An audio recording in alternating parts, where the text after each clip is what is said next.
దేవునికి స్తోత్రం. ప్రియమైన సహోదర సహోదరులకు శుభాభివందనములు. ఈరోజు దేని వాగ్దానము దానియేలు పుస్తకం 3:17.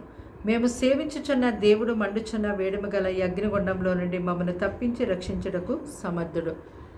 చూడండి, నెబుకద్నెజర్ రాజు ఒక బంగారు ప్రతిమను నిలబెట్టి దానికి మాత్రమే నమస్కారం చెయ్యాలి.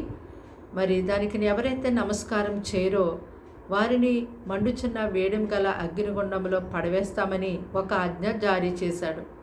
అయితే రాజుగారి యొక్క ఆజ్ఞను ఎంత మాత్రం కూడా లక్ష్య పెట్టకుండా షడ్రకు, మెషకు, అబేద్నెగోలనే ముగ్గురు యవనస్తులు కూడా వారు అనుదినము మానక తప్పక సేవించే దేవుడైన యెహోవాను వారు ప్రార్థన చేస్తూ ఉన్నప్పుడు, ఆయనకు మాత్రమే వారు నమస్కారం చేస్తూ ఉన్నప్పుడు వారు ముగ్గురిని తీసుకుని వెళ్ళి మండుచున్న వేడిమి గల అగ్నిగుండంలో పడవేయడానికి రాజుగారు సిద్ధమయ్యారు.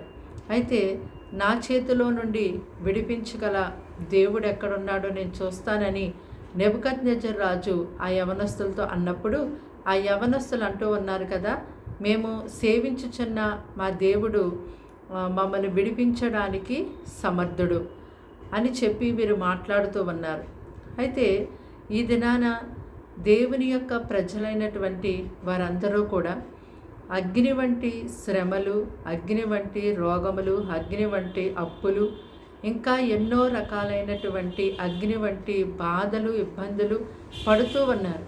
అయితే ఆ బాధల నుండి ఇంకా నేను విడుదల పొందుకోలేనేమో, ఈ సమస్య పోదేమో, ఈ రోగము నన్ను విడిచిపోదేమో, ఈ అప్పు తీరదేమో అని చెప్పి ఎంతో కలవరపడుతూ బాధతో దుఃఖంతో జీవిస్తూ ఉంటున్నారు.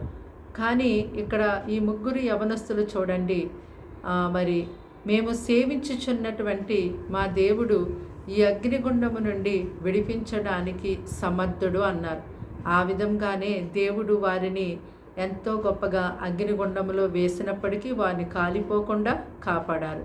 అలాగే ఈ వాక్యాన్ని వింటున్నటువంటి మీరు కూడా దేవుని యొక్క మాటల్ని నమ్మండి, ఆయన వైపు తిరిగి ప్రార్థించండి.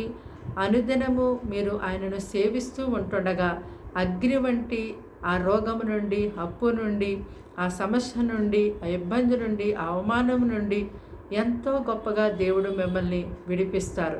ప్రార్థన. దేవానికి వందనములు, స్తోత్రాలు, స్తుతులు చెల్లిస్తున్నాం తండ్రి. ఇదిగో ప్రభా, ఈ మాటలు వింటున్నటువంటి నీ బిడ్డల్ని మీ రక్తముతో కడిగి ముట్టి స్వస్థపరిచి బలపరచండి. వారింట్లో ఉన్న ప్రతి అగ్ని వంటి శ్రమ, శోధన, రోగమును యేసునామములో మీరు తొలగించండి. మేము సేవిస్తున్నటువంటి మా దేవుడు ఈ శ్రమ నుంచి విడిపించడానికి సమర్థుడు అనే విశ్వాసం అయ్యా తండ్రి వారిలో కలిగించేయమని అడుగుచున్నాము తండ్రి. అయ్యా తండ్రి, ఇదిగో వారి యొక్క సమస్త విషయములలో నీ సన్నిధి తోడుగా ఉంచండి. కీడు నుంచి, శోధన నుంచి, అపాయ నుంచి తప్పించండి. పరలోక పరిశుద్ధాత్మ సహాయము వారికి దినమంతా ప్రత్యేకముగా దయచేయండి. నీ తట్టు తిరిగి వేటినైతే అడుగుచున్నారో వాటినల్లా పొందుకునే భాగ్యాన్ని వారికి దయచేయమని, సహాయం చేయమని యేసుక్రీస్తు నామములో ఈ ప్రార్థన సమర్పించి అడిగి వేడుకుంటున్నాం తండ్రి. ఆమేన్.